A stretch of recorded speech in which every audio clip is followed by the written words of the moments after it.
본 방송에서 제공하는 투자 정보는 투자 판단에 대한 조언입니다.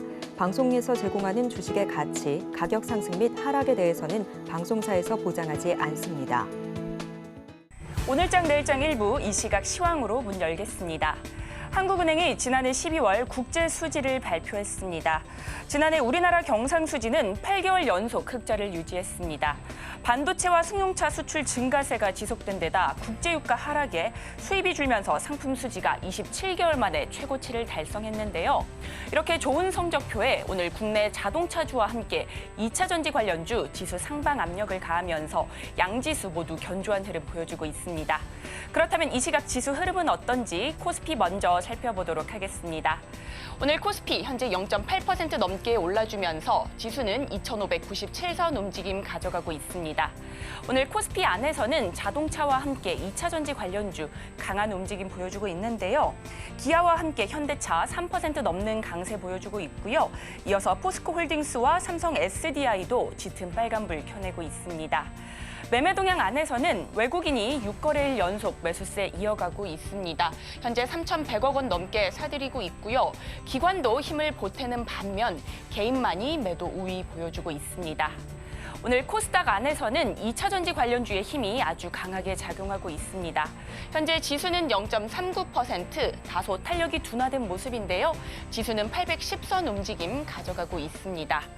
오늘 매매 동향 안에서는 주체별 방향성 잡지 못하는 모습이 포착되고 있습니다. 장중 계속해서 매도 포지션 오가다 현재는 개인만이 매수 우위 보여주고 있습니다. 1,100억 원 넘게 사들이고 있고요. 기관과 외국인은 각각 695억 원, 400억 원 팔아내고 있습니다. 한편 에코프로 그룹주 오늘 잠정 실적을 발표했습니다. 에코프로 지난해 영업이익이 52% 감소하면서 실적이 악화됐는데요. 에코프로 측은 광물 가격 하락과 전기차 등 전방 시장의 수요 위축이 주된 원인으로 분석하고 있습니다. 그룹사 실적 추이를 살펴보면요. 에코프로비엠의 경우 지난해 매출액은 전년 대비 29% 늘었지만 영업이익은 52%가량 감소한 것을 확인할 수 있고요. 에코프로비엠의 경우 역시 매출액은 증가했지만 영업이익은 60% 감소한 것을 확인할 수 있습니다. 에코프로 머티리얼즈 역시나 영업이익은 77% 넘게 감소했고요. 에코프로 H에는 영업이익과 매출액 모두 소폭 증가한 모습을 확인할 수 있습니다. 이어서 다음 장도 살펴보시면요. 에코프로는 5대1 액면 분할을 추진하겠다고 공시했습니다.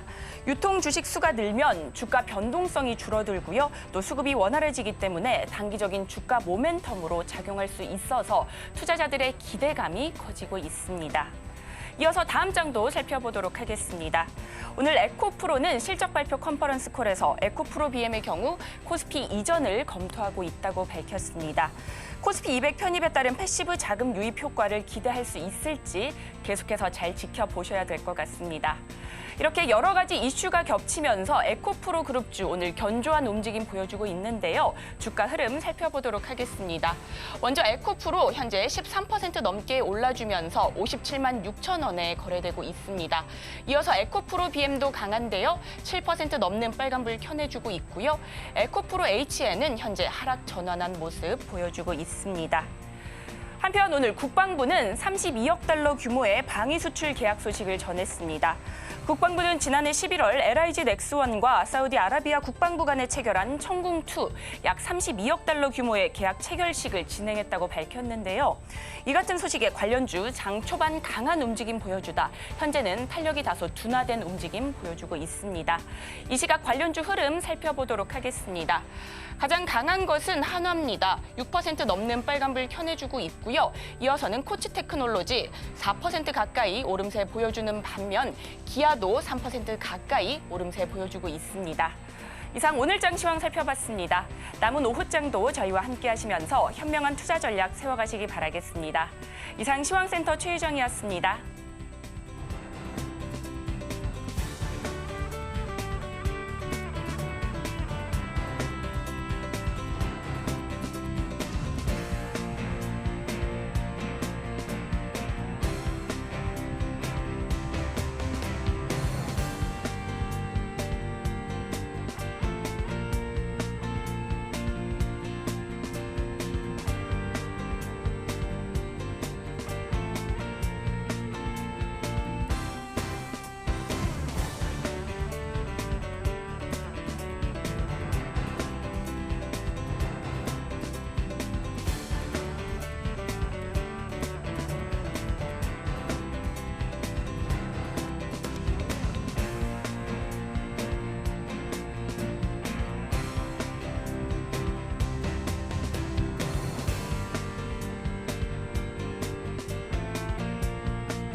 시청자 여러분 안녕하세요. 오늘을 돌아보고 내일을 준비하는 오늘장 내일장 일부 진행의 백선입니다. 지난해 12월 경상 수지는 8개월 연속 흑자 기조를 이어갔습니다. 자동차와 반도체가 수출 호조를 이끌어준 덕분이었고요. 한국은행에서는 올해도 이 기조가 유지될 것이라고 이야기를 해왔습니다. 올해 양대 시장도 오늘은 분위기가 굉장히 좋습니다. 상승 탄력을 더해가고 있는 우리 시장인데요.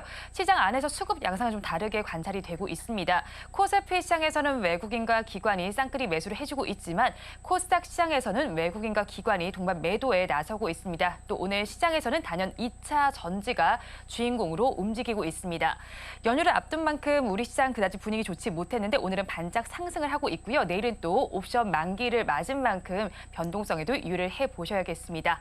저희 방송은 유튜브를 통해서도 보실 수 있습니다. 유튜브 검색창에 서울경제TV라고 검색하시면 저희 방송과 함께 하실 수 있고요. 본 방송이 시작되기 전에 오후 1시부터는 유튜브 라이브로 먼저 찾아뵙고 있습니다. 이 점도 많은 관심 부탁드리겠습니다. 2월 7일 수요일입니다. 오늘장 내일장 일부 본격적으로 출발합니다.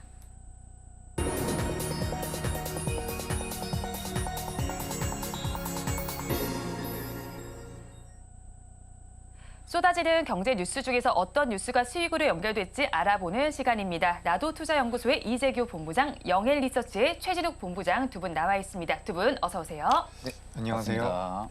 네, 먼저 오늘 시장에 나와 있는 굿뉴스 먼저 알아보겠습니다. 본부장님께서는 어떤 뉴스, 굿뉴스로 보셨나요? 네, 일단 오늘 전반적으로 2차 전지 쪽에 대해서 수급이 꽤나 강하게 들어오고 있습니다. 지금 이제 장 초반보다는 2차 전지 쪽이 전반적으로 밀리면서 코스닥 같은 경우도 낙폭이 꽤나 나오고 있는 상황인데 지금 코스닥 같은 경우 음봉 전환이 됐습니다. 그만큼 이제 그 2차 전지 쪽에 대한 의존도가 높다라고 우리가 볼 수 있는 부분인데 여기에서 지금 2차 전지 쪽에 대해서 어떤 모멘텀이 있을까라고 생각을 해본다면 일단 어제 에코프로 BM 쪽에서 실적을 내놨습니다. 그리고 오늘 같은 경우도 이제 에코프로라든지 관련되어 있는 그룹주들에 대한 실적이 나오면서 뭐 실망감도 많이 있었겠지만 우리가 이미 알고 있었던 내용이라는 점에서 시장에서는 그래도 이제는 저점이 좀 나오지 않았을까라는 그런 인식이 좀 깔려 있다라고 판단을 하고 있습니다. 게다가 아주 미비하지만 탄산 리튬에 대한 반등이 어느 정도 나오고 있고요. 그리고 관련돼서 뭐 코스피로 이전 상장한다라는 이야기 그리고 액면 분할에 관련되어 있는 내용들까지 지금 시장에서 들리고 있는데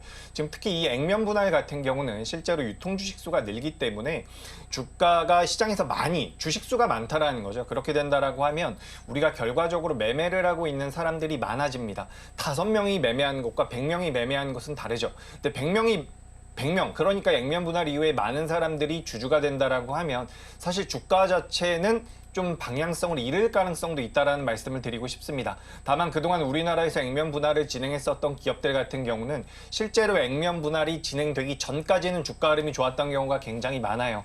그렇기 때문에 오늘 에코프로 BM이나 에코프로 그룹주들이 강세를 보인 이유는 액면 분할의 영향이 꽤나 컸다라고 생각을 하고 있습니다. 다만 제가 우리 시청자분들께 말씀드리고 싶은 것은 앞서 말씀드린 것처럼 액면 분할이 돼서 주식수가 많아지면 무조건 좋은 것은 아닙니다. 그래서 이 부분은 좀 인지하셨으면 좋겠고 지금 이제 방송 막 들어오면서 코스닥도 낙폭을 굉장히 좁히고 있고요. 그리고 2차 전지 쪽에 대한 낙폭도 계속해서 진행이 되고 있는데 종목별에 대한 선별이 굉장히 중요하다라고 생각을 하고 있습니다. 그러니까 2차 전지가 전부 다 올라가기에는 지금 펀더멘탈적으로 좀 부담이 되는 부분이 있기 때문에 이런 부분들 좀 감안해서 2차 전지 쪽을 좀 보시면 어떨까라고 말씀드리고 오늘 이제 에코프로 BM이 장중에 이제 장 초반에 많이 올라왔었는데 오늘 저점 말고 1월 말에 만들어놨었던 저점들이 있습니다. 그 저점을 이탈하지 않는다라고 한다면 일단 기술적 반등은 시작이 됐다. 이렇게 말씀드려보도록 하겠습니다. 네, 오늘 장에서 굿뉴스로 에코프로의 액면 분할 결정 소식을 가지고 오셨고요. 본부장님께서는 어떤 뉴스를 굿뉴스로 보셨나요? 일단 이제 무디스의 신용등급 평가 상향, 이제 현기차라든지 현대모비스 쪽에서 지금 A3에 대한 상향 효과 부분들이 있어가지고 좀 긍정적인 이슈로 좀 가지고 나왔는데, 뭐 결국엔 지금 완성차 업체들 같은 경우가 최근에 시장에서도 굉장히 좀 주가 훈풍이 좀 많이 들어와주고 있는 상황이죠. 그러니까 결국엔 지금 안전한 좀 잉여 현금 흐름들이 계속해서 좀 기반이 되고 있는 상황이다 보니까 뭐 앞으로도 계속해서 실적이 좋아질 될 거고 재무 건전성 부분들이 확보가 될 여지가 충분히 있기 때문에 일단은 신용등급이 지금 A3로 좀 상향이 된 부분들인데 이게 어떻게 보면 이제 현기차 같은 경우는 A3로 상향된 게 이번이 처음입니다. 그렇기 때문에 이번에 좀 A3 상향 부분들이 일단 뒷심을 조금 더 끌어줄 가능성이 좀 높다고 보고 있는 상황이고요. 결국 이제 최근 들어서 이제 자동차 관련해서도 하이브리드형 매출 부분들은 완성차 업체들이 계속해서 점유율이 높아지고 있는 상황이다 보니까 앞전에도 이제 말씀을 드렸지만 전기차 판매량 부분들이 지금 기조만 유지가 된다고 해도 하이브리드 쪽 같은 경우 계속해서 판매량이 좀 증가를 해주고 있는 상황이거든요. 그러면 결국엔 매출단 부분들에 있어서도 충분하게 긍정적인 효과가 충분히 들어올 가능성이 좀 높다고 보고 있는 상황이다 보니까 최근에 좀 주가 조정이 나왔는데도 불구하고 오히려 오늘 좀 다시 재반등이 나와주고 있는 부분들이거든요. 그렇다는 것은 아직도 시장에서도 완성차 업체들한테 대한 투심이 개선이 되고 있는 상황이고 거기에 있어서 이제 완성차 업체들이 좀 많이 올라갔다라는 부담감이 느껴지게 되면은 필두로 이제 자동차 부품주들도 같이 동반 성장을 할 수밖에 없는 그런 구조적인 성장 부분들을 가지고 있기 때문에 일단 지금 부품주들 같은 경우도 충분하게 이제 막 바닥에서 출발을 해주고 있습니다. 그렇기 때문에 이제 뭐 기아나 현대차 같은 경우 기존에 가지고 있으신 분들은 꾸준하게 좀 홀딩을 해보시는 것도 나쁘지 않고 오히려 내가 지금 자동차 섹터 관련해서 포트가 없다라고 하게 되면은 일단 지금 부품주 쪽에 조금 접근을 해보시는 게 좀 나쁘지 않을 거라고 보고 있습니다. 결국엔 실적은 계속 구조적으로 성장이 나와줄 것이고요. 그런 부분들을 좀 견해로 볼 때는 오히려 지금 시장에서도 충분하게 부품주들은 공략이 가능하지 않을까 그렇게 보고 있습니다. 네, 완성차 업체에 대해서 무디스가 신용등급이 상향한 소식을 굿뉴스로 가지고 오셨고요. 그렇다면 배드뉴스는 어디서 가지고 오셨나요? 일단 저는 할인 쪽으로 좀 가지고 왔거든요. 뭐 사실 지금 배드뉴스라고 하게 되면은 할인 말고는 딱히 없는 것 같아요.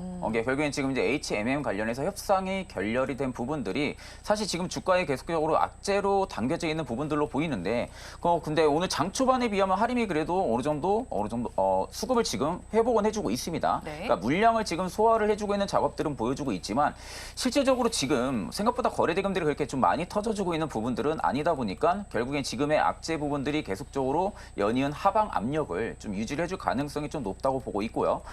상대적으로 지금 보게 되면 페노션 같은 경우 오늘 강세입니다. 그러니까 페노션 같은 경우 강세가 나오는 것은 결국 하림이 H&M을 인수를 하려고 하면은 페노션 쪽에 유상증자를 할 수밖에 없었거든요. 네. 근데 지금 페노션 같은 경우는 지금 결렬이 됐기 때문에 유상증자에 대한 부담이 없어진 상황이죠. 그럼 페노션 같은 경우는 지금의 주가 수급 자체는 충분히 이해가 되는 겁니다. 근데 할인 같은 경우는 일단은 지금 H&M 쪽으로 관련해가지고 앞전에 좀 이미 주가를 좀 올렸던 부분들이 있었다 보니까 일단 지금 이 부분들이 모멘텀이 될 수가 있었던 부분들인데 일단 이 모멘텀이 사라졌다고 볼 수가 있겠죠. 그렇기 때문에 좀 할인의 좀 주가가 좀 많이 떨어지고 있는 부분들인데 이게 이제 또 잘못 생각을 하게 되면 투자자분들은 지금 이제 과대 낙폭이 나와줬으니까 할인이 그래도 기술적인 반등이 나와주지 않을까라는 생각으로 또 과대 낙폭으로 좀 매수를 하시는 분들도 많으실 겁니다. 근데 지금 할인 같은 경우는 실질적으로 저는 더 빠질 라인들이 좀 유지한다고 생각을 하고 있거든요. 그만큼 지금 할인이 앞전에 올렸던 부분들은 H&M 인수 말고는 딱히 올린 부분들이 없습니다. 그러면 지금 이 부분들이 불발이 됐기 때문에 그러면 지금 악재로 계속해서 반영을 해가지고 할인의 주가를 계속 끌어내릴 가능성이 좀 높다고 보고 있거든요. 그러니까 지금의 물량 소화는 해주고는 있다고는 하지만 오히려 지금 부분에서는 이제 단타적인 수급이라고 볼 수가 있겠죠. 앞전에 장 초반에 거의 하한가까지 체결이 됐었던 물량들이 일단은 단타 물량을 들어오면서 일부 좀 차익을 보고 있는 그런 좀 물량 수급으로 좀 체크를 하셔야 되고 이게 뭐 내일도 가고 내일 모레도 올라갈 것이다라는 부분들로 접근하기보다는 오히려 할인 같은 경우는 충분히 보수적인 접근을 하셔야 되고요. 그리고 이제 할인을 좀 H&M 인수 관련해서 기대로 매수하신 분들 같은 경우는 일단 저는 좀 비중 축소를 좀 염두를 해두시는 게 나쁘지 않을 거라고 보고 있습니다. 네, 그렇죠. 하림이 지금 H&M 인수하려고 하다가 무산이 되면서 주가들이 변동성을 나타내고 있습니다. 그렇다면 본부장님께서는 어떤 뉴스 가지고 오신 건가요? 네, 저도 오늘 똑같이 이 네. H&M 할인과 관련되어 있는 내용을 준비를 해봤습니다. 지금 이제 이 할인 같은 경우는 주가 낙폭이 굉장히 크게 진행이 되고 있는 상황이고, 그리고 그러니까 우리가 이제 관련되어 있는 기업들을 3개 정도를 볼 수가 있습니다. 현재 할인이라는 기업이 있고요, 그리고 H&M, 그리고 페노션 이렇게 3가지 기업이 있다라고 보시면 될 것 같은데 일단 세 기업 모두 다 이 유상증자 인수합병에 관련되어 있는 내용이 나오기 전 수준으로 주가가 전부 다 회귀가 된 상황입니다. 상대적으로 이제 유상증자의 리스크가 있었던 페노션 같은 경우는 오늘 급등이 나왔는데 급등 나온 이후에 현재 주가 위치를 따져본다라고 한다면 인수합병에 관련되어 있는 내용들이 시장이 부각되기 전 수준으로 돌아왔다라는 거고, 그리고 할인 같은 경우도 거의 엇비슷합니다. 그러니까 내용들이 나오면서 주가가 많이 올라왔었는데 그 전 수준으로 돌아왔다라고 보시면 될 것 같습니다. 그래서 이제 뭐 H&M 같은 경우는 반대로 좀 올라왔는데 사실 H&M 같은 같은 경우는 주식수가 굉장히 많습니다. 그렇기 때문에 그리고 이제 기업 내부에서 가지고 있는 부채들도 많기 때문에 이제 하림에서 인수를 못한다라고 한다면 어떤 기업에서 받아갈 것인지 이 부분도 우리가 앞으로 좀 따져봐야 할 부분이 아닐까라고 생각을 하고 있습니다. 근데 이제 주가적인 측면에서 지금 보유하고 계신 분들이나 혹은 신규 매수를 고려하는 입장에서 말씀을 드려본다면 페노션 같은 경우는 오늘 급등이 나오고 있지만 추가 상승의 여력은 제한적일 가능성이 높습니다. 오히려 본업과 관련돼서 시장이 돌아서느냐 여부가 중요할 것 같고요. 그리고 하림 같은 경우는 이제 주가가 올라갈 만한 상방 모멘텀은 이제 부재할 가능성이 높다라고 보고 있기 때문에 중장기적으로 뭐 기업이 앞으로 무엇을 하는지에 대해서 뭐 추적하면서 매매해 보시겠다라는 관점이 아니라면 뭐 단기 관점으로는 낙폭이 과하겠지만 지금 낙폭이 오늘은 크게 나왔지만 공격적으로 접근할 상황은 아니다. 말씀을 드리고요. 이제 주가적인 측면에서 방금 전에 말씀드린 세 기업 중에서 그래도 가장 긍정적인 것은 유통 물량이라든지 가지고 있는 부채들이 많지만 그래도 HMM이라고 생각을 하고 있습니다. 지금 HMM 같은 경우는 아침에 8.6% 정도 하락을 하다가 지금 아랫꼬리를 길게 달아났는데 어떻게 보면 할인보다 더 큰 기업이 인수를 할 수 있다라는 그런 기대감이 계속해서 유효하다라는 거죠. 그렇기 때문에 애시당초부터 더 큰 몸집이 더 큰 HMM을 할인이 인수한다라는 거에 대해서 이런 의구심이 많았었던 상황인데 여기서 이제 할인에서 인수가 불발되면서 할인이 좀 많은 것을 요구했던 것 같아요. 그래서 그런 것들이 불발이 된 이 상황에서 새 기업 중에서 지금 단기적으로 매매를 해본다라고 한다면 저는 HMM이 가장 유리하지 않을까라고 말씀드리고요. 다만 말씀드렸던 것처럼 유통 물량이 많고 회사가 지금 내재 가치가 그렇게 좋지는 않은 상황입니다. 그래서 이런 것들 고려해서 비중 조절하시고 좀 적은 물량만 단기적으로 매매를 해보신다라고 하면 그래도 세 종목 중에서는 HMM이 가장 유리하지 않을까 이렇게 의견 드리겠습니다. 네, HMM 단기적으로 긍정적으로 말씀을 해주셨는데 중장기적으로는 어떨까요? 중장기적으로는 역시나 업황이 가장 중요하다라고 생각을 하고 있습니다. 지금 그러니까 관련되어 있는 업황 자체는 좋아요. 좋아지고 있는 부분이지만 이 HMM이 어쨌든 주인이 없는 상황이기 때문에 이런 것들은 좀 부담이 될 수 있겠죠. 근데 제가 이제 이분법적으로 생각을 해봤을 때 지금 이제 인수를 실패한 하림 쪽보다는 오히려 HMM이 기회가 될 수도 있다라고 생각을 하고 있기 때문에 지금 가지고 있는 여러 가지 뭐 시장에서의 모멘텀들도 있겠지만 제가 봤을 때 중장기적으로 HMM 같은 경우는 그래도 상대적인 메리트가 있다라고 봅니다. 다만 인수를 하겠다라고 하는 주체들이 좀 나와야지 네. 좀 더 이제 불확실성이 제거되면서 변동성 커질 가능성이 높다라고 보니까 뭐 공격적인 매매보다는 좀 보수적인 의견 드리도록 하겠습니다. 네, 공격적이기보다는 조금 보수적인 의견으로 접근을 해보자라고 정리를 해주셨습니다. 자, 그렇다면 오늘 오후 시장에서도 급등하는 종목들이 있습니다. 1시 30분 기준 급등주들 화면을 통해서 체크해 보겠습니다. 네, 먼저 코스피 시장의 급등주들부터 살펴보겠습니다. 먼저 서현을 보겠습니다. 어제 장 마감 이후에 좋은 실적을 발표했습니다. 오늘 25%대 강세를 보여주고 있고요. 지금의 주가 11,520원 정도 가리키고 있습니다. 다음으로 앞서서도 짚어드렸던 페노션이 움직이고 있습니다. 하림에서 HMM 인수가 무산이 되면서 강세 흐름을 보여주고 있습니다. 24%대까지 올라가던 주가 지금은 20%대의 상승률을 보여주고 있습니다. 4,335원 선에 거래가 되고 있습니다. 다음으로 대상홀딩스 우선주 살펴보겠습니다. 정치 테마로 움직이고 있는 종목입니다. 22% 넘게 올라주고 있고요. 지금의 주가 28,050원 선에 거래 진행되고 있습니다. 다음으로 세방전지를 살펴보겠습니다. 하이브리드 AGM 매출이 기대된다는 리포트가 나와 있습니다. 17%대의 상승률을 보여주고 있고요. 지금의 주가는 77,300원 선에 거래되고 있습니다. 고려제강 이어서 살펴보겠습니다. 자회사가 초전도 가속화를 개발한다는 소식 속에서 14%대 강세를 보이다가 지금은 2배 정도 상승력을 더해가고 있습니다. 28% 넘게 올라가 주면서 26,450원 선 정도의 거래 진행되고 있습니다. 다음으로 코스닥 시장의 급등주들 살펴보겠습니다. 협지들 살펴보겠습니다. 상한가로 올라가 있는 상태고요. 지금의 주가는 994원 선에 거래되고 있습니다. 다음으로 초전도체 관련된 종목들이 오늘 시장에서도 강세를 보여주고 있습니다. 지금도 두 종목이 올라와 있는 상황인데요. CCS 먼저 살펴보겠습니다. 상한가 기록을 해주면서요. 지금의 주가는 2,410원에 거래되고 있습니다. 그 바로 다음에 위치한 파워로직스에서는 21%대의 강세 흐름이 나타나고 있습니다. 14,000원 정도의 거래는 진행되고 있습니다. 다음으로 살펴볼 종목은 우진엔텍입니다. 최근에 상장한 원정과 관련된 종목입니다. 20%대 강세를 보이던 주가 주가 지금 시간 기준으로는 27%대까지 상승력을 더해가고 있습니다. 34,200원 선에 거래 진행되고 있고요.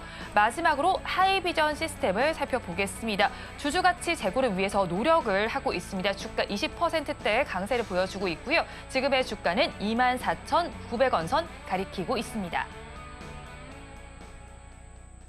급등하는 종목들 저와 함께 살펴보셨는데요. 두 분께서는 이 종목들 보시면서 코스피 시장에서 좀 특징적인 움직임 보인 종목 어떤 걸로 바라보셨을까요? 일단 뭐 서현과 페노션 두 가지 종목을 들 수 있겠습니다. 앞서 말씀하셨는데 이제 네. 굿뉴스 중에서 현대차, 기아차에 관련되어 있는 내용이 있었죠. 그러니까 시장에서 저 PBR 관련주들이 굉장히 좋은 시세를 보이다가 최근엔 어느 정도 물량이 나오고 있는 모습이었는데 다시 한번 이제 부각될 수 있는 것은 자동차 쪽이 아닐까라고 생각을 하고 있습니다. 그래서 지금 현대와 기아도 주가 흐름이 나쁘지 않은 상황인데 그 하단부에 있는 부품주들 역시 실적이 잘 나온다라고 한다면 추가적인 상승 여력을 많이 가지고 있다라고 보는 거죠. 그래서 오늘 이제 이 자동차 부품주들에 대한 관심도가 계속해서 이어지고 있다라는 것을 우리가 이 서현을 통해서 알아볼 수 있었던 부분이고, 그리고 또 페노션에 대해서 말씀드려보자면 앞서 우리가 HMM과 하림과 HMM에 대해서 말씀드렸을 때 이야기를 나눴던 것처럼 페노션 같은 경우는 유상증자를 해야 된다라는 그런 리스크가 있었는데 그 리스크가 이제 없어졌다라고 볼 수가 있는 부분이죠. 그래서 갭상승이 강하게 나와서 올라와 있는 상황인데 우리가 차트상 흐름을 놓고 보자면 지금 이제 유상증자를 할 것이다라고 이야기가 나왔었던 수준까지 회복이 된 상황입니다. 그렇기 때문에 여기서 이제 주가가 추가적으로 상승하기 위해서는 기업 자체의 긍정적인 모멘텀이 좀 있어야 된다라고 보는 부분이죠. 그래서 앞서 말씀드렸었던 부분이기 때문에 참고를 좀 하시면 될 것 같고요. 큰 흐름에서 봤을 때는 자동차 부품 쪽에 대한 관심도가 계속해서 유효하다라는 말씀을 드리고 싶습니다. 워낙 오랫동안 시장에서 저평가가 되어 있었던 부분인데 우리가 이제 내연기관차에서 전기차라든지 친환경차로 넘어가는 과정에서 부품주들 중에서 낙후한 부품주들도 꽤 있습니다. 근데 지금까지 시장에서 남아있는 기업들 같은 경우는 대체적으로 경쟁력이 있는 기업들이고 그중에서 이제 영업이익률이 좀 낮은 기업들도 분명히 있습니다. 그래서 영업이익률이 낮은 기업들보다는 영업이익률이 좀 나오는 기업들로 좀 추려가지고 매매를 해본다라고 한다면 저 PBR과 우리 현대차 그룹의 그런 주가 강세에 대한 수혜를 받을 수가 있다는 거죠.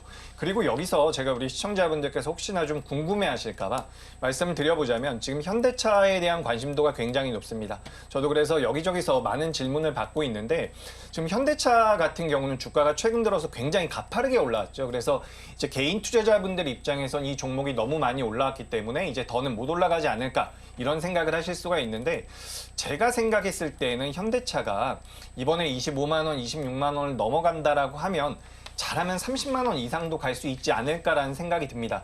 왜 그러냐면 지금 우리나라가 이 현대차의 월봉을 우리가 좀 따져봤을 때 월봉 기준으로 현대차가 가장 고가였을 때가 언제냐면 2021년도예요. 2021년도고 그리고 또 고점 라인대가 언제냐면 2012년대입니다.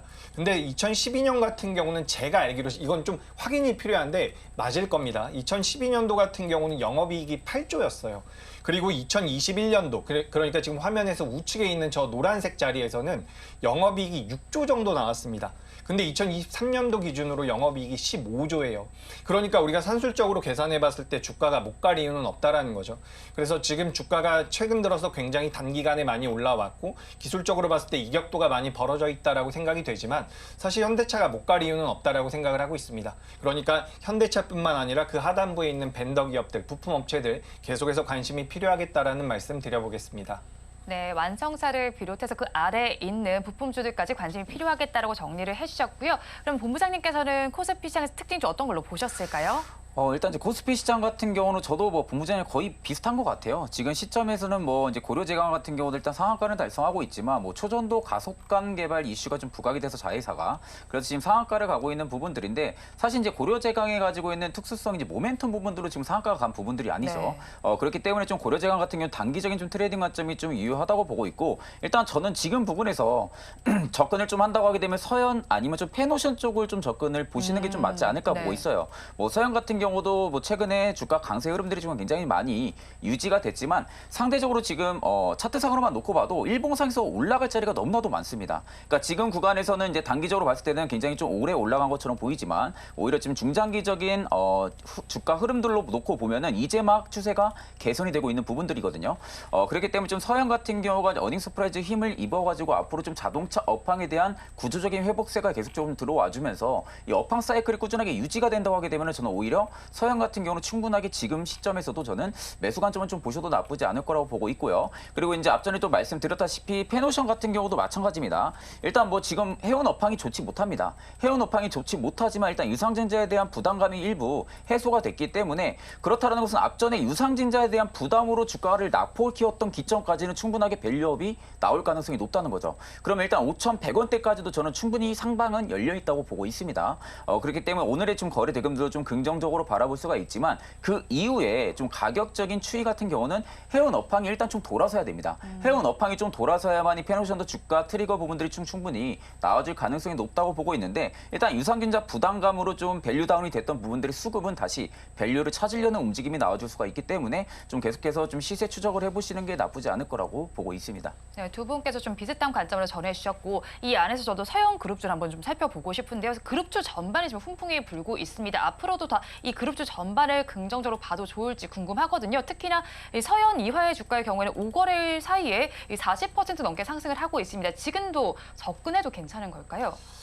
네, 굉장히 애매하고 어려운 질문이긴 한데요. 네. 제가 봤을 때 접근하셔도 괜찮을 것 같습니다. 우리가 이제 좋은 기업들, 주가가 올라가다 보면 좀 눌림이 나오면 접근을 하겠다 이런 생각을 많이 하시는데 강세가 나오고 있는 기업들 같은 경우는 제가 앞서서도 이제 현대차에 대해서 말씀을 드렸는데 이런 식으로 우상향이 계속해서 이어질 가능성이 높습니다. 그러니까 우리가 테마성이 정말 강한 기업들 같은 경우는 인위적으로라도 개인 투자자분들께서 부담을 느끼게 심리적으로 어려움을 느끼게끔 주가의 변동성이 등락이 위아래로 많이 나온다라고 한다면 기관이나 외국인들이 매수하는 경우에는 추세가 연속적으로 만들어지는 경우가 굉장히 많습니다. 그렇기 때문에 주가가 많이 밀렸을 때 예를 들어서 지금 서현 이화 차트를 제가 띄워놨는데 뭐 2만 원대까지 밀리게 된다면 지금 2만 원대를 차트에다가 좀 표기를 해보자면 이 정도 수준인데 네. 이 정도까지 밀렸을 때 내가 매수를 해보겠다라고 생각을 한다면 저 자리까지 안 밀릴 가능성이 굉장히 높습니다. 그렇기 때문에 이럴 때에는 매매의 관점에서 제가 좀 설명드려보자면 내가 만약에 100 정도 매수한다라고 했을 때 이런 자리에서 10 정도는 미리 들어갈 수 있다라는 부분입니다. 네.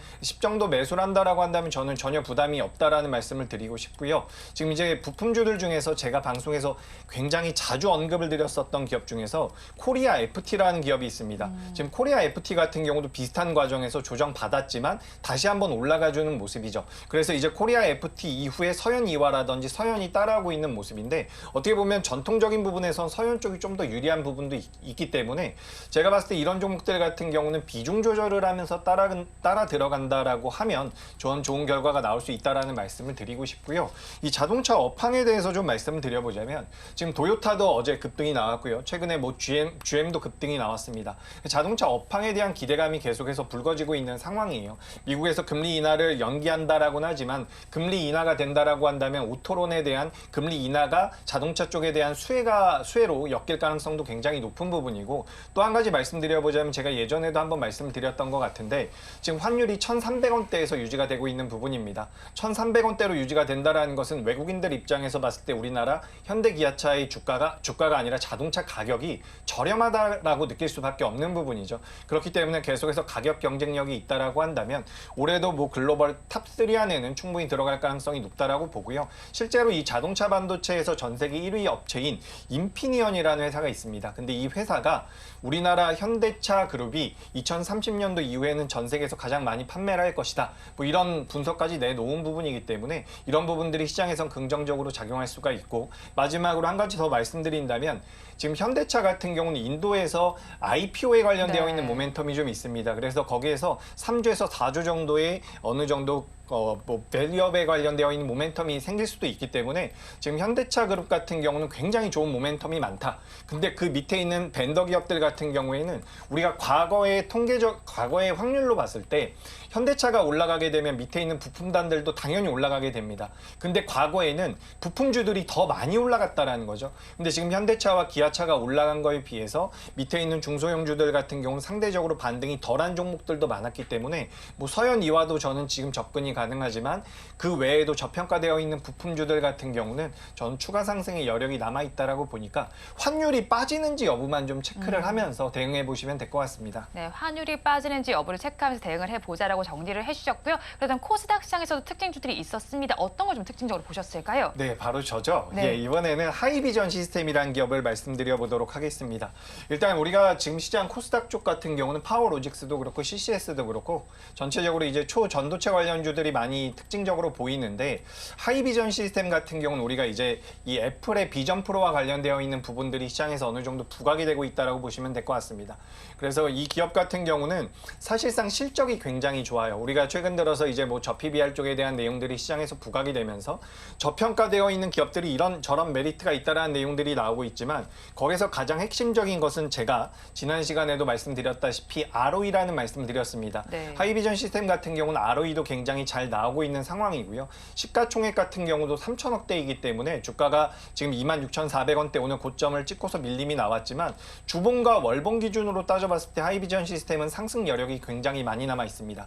그러니까 이 기업이 상장된 이후에 최근 2011년도, 12년도 쭉 살펴봤을 때 2011년도 12월 달에 26,700원이 최고점이었습니다. 오늘 26,450원까지 올라가다가 밀림이 나왔는데 이 자리에서 물량 좀 소화해주고 돌파한다라고 한다면 신고가로 들어갈 가능성이 굉장히 높다라고 보고 있습니다. 그리고 이제 애플 쪽에서 비전 프로를 판매하면서 출시하면서 여러 가지 뭐 생각보다 좋은 호평이 나오고 있는데 중국에서도 이제 5월 달까지는 늦어도 5월 달에는 출시가 될 것이다라는 내용들이 시장에서 나오고 있기 때문에 관련되어 있는 내용으로 인해서 하이비전 시스템 추가 상승의 가능성도 있다라고 보고 있습니다. 그래서 지금은 어떻게 보면 좀 어려운 장세이긴 해요. 종목 수를 따져봤을 때 올라가는 종목이 만약에 10종목 중에서 3종목밖에 못 올라가는 그런 종목당 배분율 비중으로 봤을 때는 하락하고 있는 종목들이 더 많은 시장입니다. 그렇기 때문에 우리 시청자분들께서도 굉장히 힘드실 거라고 생각을 하는데 그렇기 때문에 어떻게 보면 종목에 대한 집중도도 필요하지만 그렇게 필요하다라는 관점에서 봤을 때 이제 하이비전 시스템을 오늘 좀 말씀을 드려보고요. 관련되어 있는 종목군들 변동성 좀 더 나올 수 있다라는 말씀도 추가적으로 드려보도록 하겠습니다. 네, 관련된 종목들의 변동성까지 살펴보자라고 정리를 해주셨고요. 본부장께서는 코스닥 시장에서는 어떤 걸 특징적으로 바라보셨을까요? 저도 이제 하이비전 시스템을 이제 뭐 말씀을 하셔가지고 다른 종목 좀 놓고 보면 일단 네. 협진 같은 경우는 시가총액이 너무 낮습니다. 뭐 200억 정도밖에 수준이 되지가 않기 때문에 협진은 좀 제외를 하고 말씀을 해드리게 되면 일단 뭐 지금은 CCS라든지 뭐 우진엔테, 파워로직스 정도로 좀 볼 수가 있는데 사실 상대적으로 이제 앞전에 유튜브 라이브 때도 말씀해드렸지만 파워로직스라든지 CCS 같은 경우는 충분히 지금 시점에서도 2월 한 중순까지는 매매 트레이딩 관점은 충분히 유효합니다. 오늘이 좀 거래 대금들도 굉장히 좀 긍정적으로 터졌고요. 프로그램 매수세도 지금 긍정적으로 터진 부분들이 있다 보니까 이쪽 같은 경우는 충분히 트레이딩 관점이 유효하지 않을까 지금 보고 있고 일단은 제가 또 하나 주목을 하고 있는 부분들은 우진혜택입니다. 일단 뭐 우진혜택 같은 경우는 지금 뭐 상한가를 달성하려고 계속해서 유지가 되고 있는데 일단 프로그램 매수가 계속 지금 계속해서 지금 플러스가 되고 있는 상황인데 실질적으로 프로그램 매수세가 계속 나가는지 안 나가는지 추이를 확실히 체크를 해보셔야 됩니다.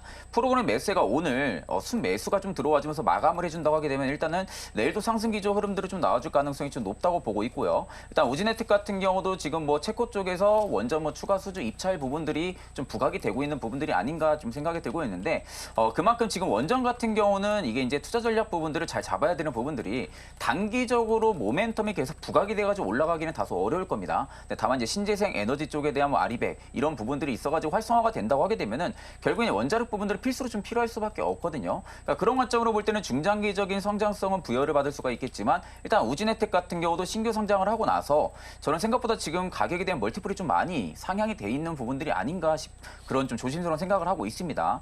그렇기 때문에 일단은 이제 우진혜택 같은 경우는 오늘 만약에 상한가로 마감 때까지 마감을 해준다고 하게 되면은 실질적으로 내일도 좀 추가적인 성장 동력이 좀 나와줄 가능성이 좀 높다고 보고 있고요. 일단 34,800원 여기 돌파가 좀 관건입니다. 오늘 일단 지금 34,900원을 계속해서 유지해주면서 마감을 해준다고 하게 되면 일단 내일은 추가적인 성장도 여전히 좀 나와줄 가능성이 높기 때문에 우진엔텍 같은 경우도 좀 단기 트레이딩 관점으로 충분히 접근을 하셔야 돼요. 일봉상이나 뭐 기업 분석 밸류로만 놓고 보면 아직은 뭐 펀더멘털 관점으로 분석을 해볼 수가 없는 구간들이다 보니까 분봉상으로 봤을 때 거래대금들이 밀리지가 않고 그리고 앞전 전고 라인을 충분히 넘어서면서 지지를 받아준다라고 하게 되면은 재차 좀 신고가를 한 번 더 써 내려갈 가능성도 좀 높다고 보고 있습니다. 그렇기 때문에 좀 그런 관점으로 단기 트레이딩 관점은 충분히 유효하고 지금으로서는 뭐 코스닥을 놓고 보면은 초전원체 아니면 좀 우진혜택 정도만 좀 단기 트레이딩 관점이 좀 유효하지 않을까 그렇게 보고 있는 상황입니다. 네, 코스닥 시장에서 특징주로 살펴본 부분들 하나씩 다 짚어드렸고요. 자, 그렇다면 오늘 또 가장 크게 관심을 가질 부분은 바로 에코프로 그룹주 얘기가 아닐까 싶습니다. 실적을 모두 발표하게 됐는데 이 안에서도 가장 좀 눈여겨볼 만한 실적이 있었을까요? 사실 저는 이제 여기서 눈여겨본다고 하게 되면은 매출액 부분들이 일단 좀 늘어났다는 부분들이 좀 긍정적으로 볼 수 있을 것 같아요. 뭐 생각보다 지금 에코프로라든지 에코프로 BM은 현금성 자산이 꽤 많습니다. 현금성 자산은 꽤 많기 때문에 일단 상대적으로 수익성 방어 부분들은 계속해서 시간이 지나면 지날수록 해줄 가능성이 좀 높거든요. 그러면 지금 우리가 이제 2차 전지 같은 경우가 굉장히 좀 난해한 부분들이 바닥이 대체 언제냐? 지금도 바닥이고 지금의 수급이 일단은 바닥을 잡은 게 맞냐라는 의구심을 굉장히 저는 좀 많이 품을 수도 있을 거라고 생각을 하고 있어요. 그 이유는 일단은 지금 4분기 콩콜 이후로 실적 발표가 되고 나서 주가는 일단 저도 바닥은 잡았을 거라고 생각은 하고 있는데 지금의 수급이 오전장부터 지금까지 계속 이어진다고 하게 되면은 일단 단기적으로 바닥은 잡았을 가능성 높습니다. 그러면 단기 트레이딩 관점으로도 충분히 수익성을 배제를 시킬 수가 없는 부분들을 놓고 봤을 때는 여전히 좀 트레이딩 관점은 유효하고 일단 양극재 출하량 부분들을 계속해서 좀 증가를 해주고 있는 부분들이거든요. 다만 지금 영업이익단이 계속해서 적자 부분들이 나와주는 부분들은 당연히 요거 리튬 가격이 지금은 반등이 안 나와주고 있다 보니까 ASP 즉 판가 쪽에 대한 우려가 계속해서 남을 수밖에 없는 상황이다 보니까 영업이익단에서 계속 타격을 입었던 부분들이고 그러면 지금 리튬 가격 같은 경우가 빠질 만큼 많이 빠졌고요. 지금 박스권을 치면서 보합을 유지를 해주고 있습니다. 그렇다는 것은 지금 가격 안정화 구간을 거쳐가고 있다는 부분들입니다. 그러면 가격 안정화 구간을 거쳐가는 상황 속에서 다시금 리튬가가 충분하게 반등이 나와준다라고 하게 되면은 일단은 지금 기대감이 ASP가 다시 수요가 완화가 되면서 영업이익단도 좋아질 거 아니냐라는 기대감까지 좀 들어올 가능성이 높거든요. 그래서 최근에 메이저들의 수급 이동만 놓고 봐도 2차 전지 쪽에 최근에 좀 계단식의 구조적인 좀 이동이 많이 나와주고 있습니다. 그렇다는 것은 이미 악재는 주가에는 악재를 전부 다 반영을 하지 않았냐. 지금부터 더 이상 빠질 구간들이 어디가 있을까라는 그런 기대감이 지금 계속 들어와주고 있는 부분들이라고 생각을 하고 있거든요. 그렇다는 것은 오히려 개인 투자자분들 입장에서도 지금이 일단 저도 매수 적기라고는 보고 있어요. 근데 다만 지금의 매수 적기가 단기적으로 수익을 보고 매수 적기가 아니라 저는 지금부터가 좀 물량을 모아가야 되는 시점이라고 보고 있습니다. 뭐 저번 주에도 말씀을 해드렸지만 일단 2차 전지 랠리, 작년처럼의 랠리가 다시 들어오기는 어려울 겁니다. 작년 같은 랠리가 들어오려면은 추가적인 수주 모멘텀까지 붙어줘야 되거든요. 근데 이미 지금 양극재 업체들 같은 경우 작년에 수주 모멘텀이 많이 붙었던 상황이고 추가적인 수주를 노리기에는 다소 좀 제한적이다 보니까 수주 모멘텀이 붙지 않는 한은 뭐 추가적인 원동력 부분들이 강하게 들어와줄 가능성은 좀 제한적이라고 보고 있지만 상대적으로 좀 밸류가 많이 좀 조정이 된 상황이다 보니 2차 전지 쪽에 대한 투심이 끊기지가 않는다고 하게 되면 충분하게 우상향 기조가 좀 단기간에 좀 들어와줄 가능성이 좀 높다고 보고 있고요. 그러면 지금의 매수 적기로 우리가 보고 충분히 접근이 가능하지 않을까 그렇게 보고 있습니다. 네, 2차 전지주 전반으로 지금의 매수 적기로 보고 접근해도 괜찮겠다라고 정리를 해주셨고요. 에코프로 그룹주의 실적을 보고 2차 전지 소재주 쪽은 어떻게 좀 반응하고 있나요? 일단 뭐 전반적으로 그렇게 주가 흐름이 좋지는 않습니다. 그러니까 에코프로 그룹주 같은 경우는 장 초반에 굉장히 강했는데 지금 대부분 다 이제 윗꼬리를 달고 밀려 내려오고 있죠. 아무래도 매물대가 많다 보니까 매도하겠다라는 물량들도 나오는 것 같은데 방금 전에 이제 본부장님께서 말씀해 주셨던 것처럼 우리가 한 달에서 두 달 정도 기관과 외국인 수급을 체크해 보면 지금 에코프로든 에코프로 BM이든 순 매수가 진행이 되고 있습니다. 그러니까 안 좋다라는 내용들이 나오고 있지만 기관에서는 매수를 해주고 있다라는 부분을 우리가 짐작해 봤을 때 앞으로 이제 주가의 하방 경직은 어느 정도 나올 가능성이 높다라고 보고 있습니다. 그리고 여전히 안 좋은 내용들이 많기는 해요. 근데 안 좋은 내용들이 있다라고 하더라도 우리가 2차 전지 쪽에 대한 성장성이 없어지느냐? 그 부분은 절대 아니기 때문에 지금부터 이제 주가 흐름은 어느 정도 반등을 시작할 가능성이 저는 높다라고 보고 있습니다. 그래서 좀 냉정하게 말씀드리자면 오늘 에코프로 관련되어 있는 종목군들의 반등은 냉정히 말씀드렸을 때 기술적 반등에 불과할 수 있습니다. 다만 이제 추세적으로 상승하거나 개선되기 직전에도 기술적 반등으로 시작하는 경우가 많아요. 그렇기 때문에 저는 지금 오늘 나오고 있는 이 반등은 기술적 반등이지만 추세적인 반등의 그 시발점이 될 수도 있다. 제가 이렇게 말씀을 드려보도록 하겠습니다. 그래서 2차 전지 보유하고 계신 분들은 제가 생각했을 때 너무 무리해서 뭐 80% 이상 보유를 하시거나 너무 고점에서 보유하신 분들이 아니라고 한다면 저는 보유의 의견을 드리는 부분이고요. 2차 전지와 관련되어 있는 종목군들이 아예 없다라고 한다면 저는 매수를 해야 되는 관점으로 말씀드리도록 하겠습니다. 네, 2차 전지와 관련 종목이 아예 없다면 지금은 매수를 해도 좋겠다고 정리를 해주셨고요. 사실 에코프로의 경우 액면 분할 소식은 앞서서 제가 뉴스를 통해서 전해드렸고 에코프로 BM의 경우에도 코스피 시장으로 이전 상장을 할 것이라고 검토한다는 소식이 전해져 오고 있습니다. 그런데 이전 상장 자체만이 무조건 호재는 또 아니잖아요. 그렇죠. 뭐 코스피 이전 상장 부분들이 자체적인 모멘텀이 될 수는 없죠. 뭐 앞전에 대표적인 포스코 DX를 보면 알 수가 있습니다. 그러니까 결국에 이제 단기적인 수급 기대감을 좀 불러일으킬 수가 있는데 이게 구조적인 모멘텀 성장 부분들은 절대 아니기 때문에 오히려 이 부분들의 이벤트성을 좀 보고 들어오기는 다소 좀 어렵다고 보고 있고요. 일단 2차 전지는 확실하게 좀 체크를 해보실 부분들이 뭐냐면은 지금 현 시점에서 기업들의 산업적인 구조적인 성장이 들어와줄 수도 있을 거라는 기대감에 수급이 지금 개선이 되고 있는 부분들이지 앞으로 좋아질 거다라는 확정적인 수급이 지금은 들어와주는 게 아닙니다. 그러니까 이 부분들을 정확하게 체크를 해보셔야 되는 부분들은 일단 지금의 수급이 계속 유지가 돼야 돼요. 일단 뭐 일주일이 됐든 2주가 됐든 수급이 지금부터 균형적으로 메이저들의 수급이 계속 잡힌다라고 하게 되면은 일단 지금은 수급이 첫 번째로 잡혔을 가능성이 높고요. 그럼 두 번째는 결국에는 불확실성 리스크 부분들이 해소가 된다고 하게 되면 상방에 대한 트리거 부분들이 많이 열려 있죠. 그러니까 그런 부분들로 접근을 해야지 2차 전지 많이 빠졌으니까 이제 앞으로 성장한다라는 확정적인 이런 생각으로 인해서 2차 전지를 매수를 하기에는 지금은 너무 빠르다고 보고 있고요. 지금은 결국에 이제 수급적인 부분들이 개선이 먼저 나와줘야만이 2차 전지의 추가적인 상승 원동력을 좀 노려볼 수가 있기 때문에 이런 관점을 좀 충분히 살펴볼 필요성이 있다고 보고 있고 일단 뭐 에코프로 수급만 놓고 봐도 오늘 메이저들이 전부 다 매수세를 넣어주고 있는 상황입니다. 외국인도 그렇고요. 기관도 그렇고요. 연기금 투신까지 전부 다 들어와주고 있는 상황이다 보니까 일단 오늘의 수급은 저도 긍정적으로 바라보고 있는 상황이에요. 근데 다만 지금의 수급이 연속성으로 계속 잡히는지 여부를 확실하게 체크를 해볼 필요성이 있다고 보고 있고 앞전에 본부장님이 뭐 말씀하셨다시피 지금 매물대가 너무 많아요. 네. 그러니까 전체적으로 에코프로도 그렇고요. 에코프로 BM이나 뭐 포스코 그룹주들도 마찬가지고 전체적으로 지금 매물이 너무나도 많습니다. 그 이유는 이제 주가가 계속해서 급락이 나오면서 중간중간 반등 기조를 잡아주려 했던 부분들이 있었기 때문에 지금이 이제는 반등이겠다 하면서 들어온 매물들도 분명히 많을 겁니다. 그러다 추가적으로 계속 밀리니까 그대로 좀 물량을 홀딩하고 있었던 물량들도 꽤 많았을 거고 그럼 장기간 동안 물량이 홀딩이 되어 있었기 때문에 심리적인 부분들은 본전 심리가 굉장히 자극이 될 수밖에 없어요. 네. 그럼 결국엔 내가 수익성을 보고 지금의 물량을 홀딩한 부분들이 아니라 본전만이라도 찾자라는 물량들이 너무나도 많다는 겁니다. 그러면 지금의 매물대에서 이걸 누군가가 소화를 해줘야 되는 부분들인데 그러려면 결국엔 신규 매수자 부분들이 얼마나 많아지냐 부분들이죠. 그러니까 이런 관점으로 볼 때는 사실 지금 코스피 이전 상장만 놓고 봤을 때 모멘텀이 이게 돼가지고 주가를 계속 좀 올린다기보다는 앞으로는 수급 부분들이 확실히 개선이 되는지 그리고 이제 코스피 이전 상장에 대한 부분들을 주체치고 오히려 산업에 대한 구조적인 성장이 충분히 들어와 줄 수가 있는지를 먼저 체크하는 게 저는 맞다고 생각을 하고 있습니다. 네, 에코프로 그룹주에 대한 실적에 대한 기대감 그리고 많은 분들이 관심을 가지셨을 텐데 거기에 올해 또 실적을 발표한 기업 중에 카카오뱅크도 많이 살펴보셨을 것 같습니다. 장중에는 13%대까지 오르다가 지금은 상승력을 꽤 많이 줄여낸 상태입니다. 그래도 호실적을 기록했는데 이렇게 호실적을 기록한 배경 어디서 찾을 수 있을까요?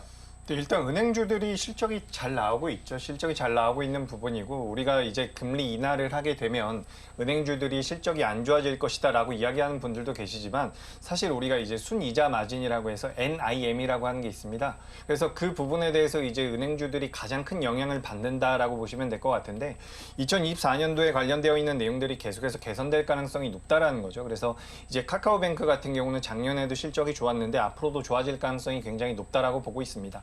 오늘은 뭐 전체적으로 물량이 좀 나와서 윗꼬리가 달렸지만 이 윗꼬리에 너무 큰 의미를 부여하지 않았으면 좋겠다라는 말씀을 드리고 싶어요. 제가 그러니까 지난번에도 그 코리아 FT라는 종목 말씀드리면서 말씀드렸던 게 당시에도 음봉이 크게 나오면서 윗꼬리가 길게 달렸으나 이런 종목군들 같은 경우는 추가적인 상승의 가능성이 높다라는 말씀도 많이 드렸습니다. 그러니까 우리가 기술적으로 봤을 때 윗꼬리가 달린다라는 것에 대해서 무의식적으로 굉장히 위험하다라고 생각하시는 분들이 계신데 어떻게 보면 자연스러운 현상입니다. 그리고 이제 카카오뱅크라는 기업을 기준으로 봤을 때 우리가 월봉이나 주봉 기준으로 봤을 때 엄청나게 하락을 한 기업이에요. 그렇기 때문에 여기서 윗꼬리가 달린다라는 것은 매물을 정상적으로 소화하고 있다라고 생각을 하시면 좋다라는 말씀 드리고요. 올해 같은 경우는 이제 은행주 쪽에 대한 모멘텀이 어떻게 보면 계속해서 부각이 될 가능성이 있다라고 보고 있습니다.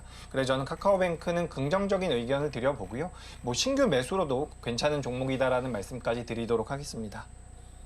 네, 카카오뱅크의 경우에는 지금 오늘의 윗꼬리도 연연하지 마시고 신규 매수도 괜찮겠다라고 정리를 해주셨습니다. 자, 그렇다면 이제 시간이 마무리가 할 때가 된 만큼 원픽 섹터를 좀 알아보도록 하겠습니다. 어떤 곳에서 원픽 섹터 가지고 오셨을까요? 저는 일단은 2차 전지 쪽에서 좀 가지고 왔거든요. 일단 2차 전지 쪽에서도 최대한 좀 하단에 대한 리스크를 좀 최대한 줄일 수 있고 그래도 좀 오랜 기간 좀 끌고 갈 수 있는 듯한 모습을 좀 확실하게 나타내줄 수 있는 종목을 좀 가지고 왔는데 그중에서 이제 대표적으로 제가 삼성 SDI를 좀 가지고 왔습니다.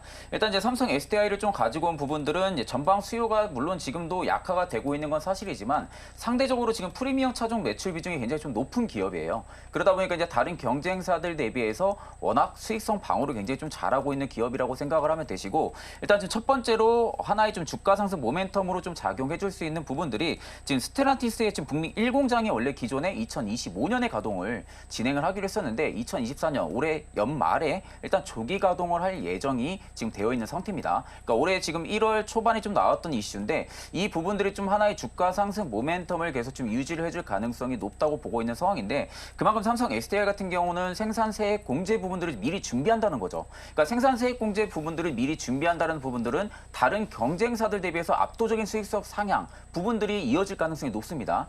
그렇다는 것은 이제 증권가 쪽에서도 계속해서 리포트가 긍정적으로 나와줄 가능성이 높고요. 그럼 오늘 같은 경우 2차 전지 쪽에 대한 수급이 계속 잡히고 있는 부분들이 유지가 된다고 하게 되면은 상대적으로 지금 삼성 SDI 같은 경우는 시가총액이 좀 높은 기업이다 보니까 주가 변동폭이 그렇게 크지는 않습니다. 네, 다만 배터리셀 업체들 같은 경우도 최근에 좀 악화성이 좀 많이 나왔었고 주가가 좀 많이 빠지면서 바닥을 잡았던 부분들로 견해를 봤을 때는 지금부터가 어떻게 보면 좀 꾸준하게 끌고 갈 수 있는 매매를 해볼 수 있지 않을까라는 관점이 일단은 삼성 SDI 쪽에 좀 유지가 되지 않을까라고 보고 있고 그렇다는 것은 오히려 올해 그리고 내년까지 놓고 본다 하게 되면은 배터리셀 업체들 중에서 삼성 SDI가 조금 더 수혜를 받을 가능성이 좀 높다고 보고 있고요. 거기에 또 이제 또 하나 모멘텀 전고체 배터리 쪽에 대한 모멘텀까지도 가지고 있는 상황이다 보니까 사실 지금 이제 양극재 쪽에서 뭐 전고체 쪽으로 수급 이동이 또 나타난다고 하게 되면은 그만큼 또 수익성 방어를 해주고 있는 삼성 SDI 쪽에 수급이 충분히 또 잡힐 가능성이 좀 높다고 보고 있는 상황입니다. 그래서 이제 매수가 같은 경우는 지금 시장가에서 충분하게 분할 매수 관점 유지 가능하다고 말씀을 해드리고요. 목표가 같은 경우는 제가 조금 높게 잡았던 부분들이 53만 원 쪽입니다. 일단 53만 원 쪽을 제가 1차 목표가로 설정을 한 부분들이거든요. 그만큼 지금은 단기적으로 좀 끌고 갈 만한 구간들이 아니라 좀 중장기적으로 볼 수가 있기 때문에 단기 스윙 관점으로 놓고 보면은 1차 목표가는 53만 원을 말씀해드리고 2차 목표가 같은 경우는 저는 오히려 60만 원대까지도 충분히 바라볼 가능성이 높다고 보고 있습니다. 그렇기 때문에 2차 목표가는 60만 원대로 좀 설정을 해드리고 손절가 같은 경우는 34만 원을 제시해드리겠습니다. 네, 원픽 종목으로 삼성 SDI 가지고 오셨고요. 매수하실 가격 시장가로 분할을 매수해 보시고요. 목표 주가 1차적으로는 53만 원, 2차적으로 60만 원까지 열어주셨습니다. 그리고 손절 라인은 34만 원 제시를 해주셨습니다. 그렇다면 본부장님께서는 어떤 섹터에서 원픽을 가지고 오셨을까요? 네, 저는 원전 쪽에서 준비를 했습니다. 종목은 두산 에너빌리티고요.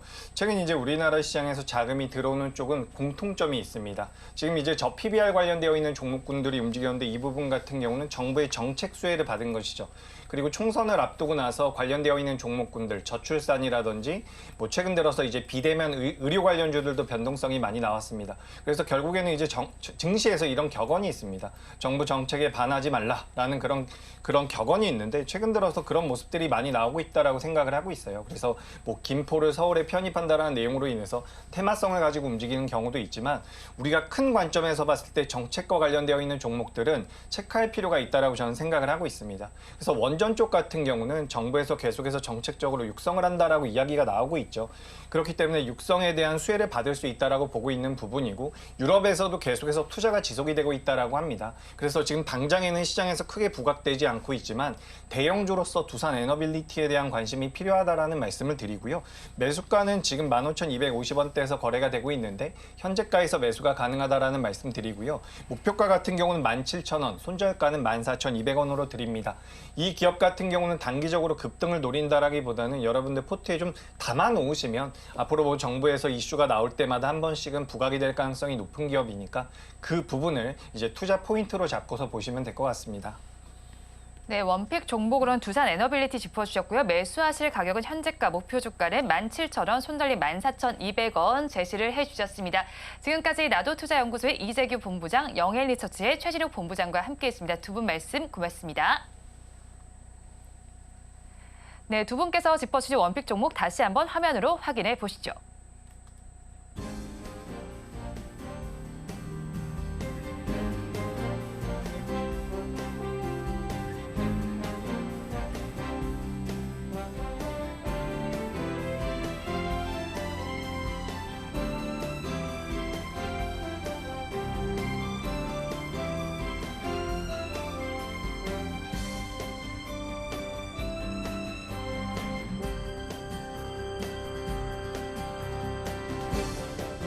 오늘장 내일장 1부에서 준비한 순서는 여기까지입니다. 저희는 잠시 후 2부로 돌아오겠습니다.